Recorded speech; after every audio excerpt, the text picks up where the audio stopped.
Čaute priatelia, dnes vám ukážeme, ako sa menia staré radiátorové ventily.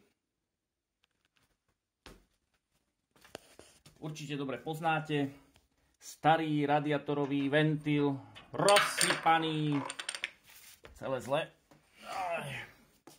Takže dnes budeme meniť takéto staré radiátorové ventily a do spiatočky namiesto tohto šrobenia budeme dávať spiatočkové radiátorové ventily.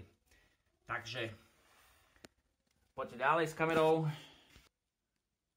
Tak, ideme na to.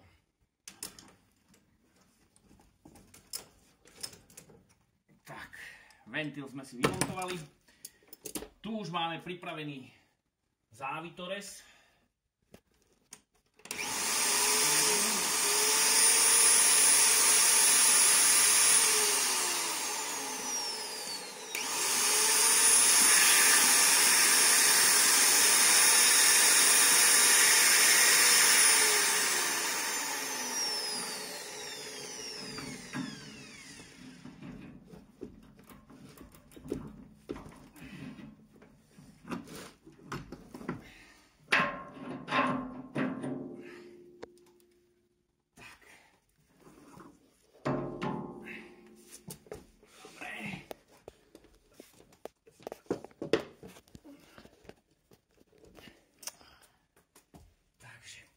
Toto musíme vyprostiť.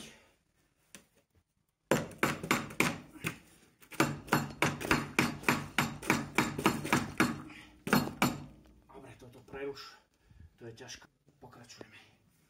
Takže narezali sme si závit. Spodnú rúrku sme si skrátili. Narezali závit.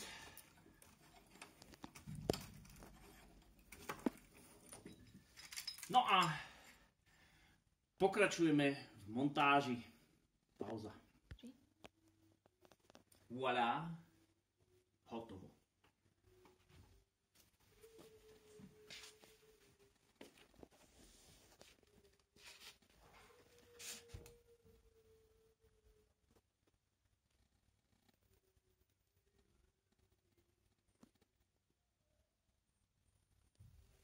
A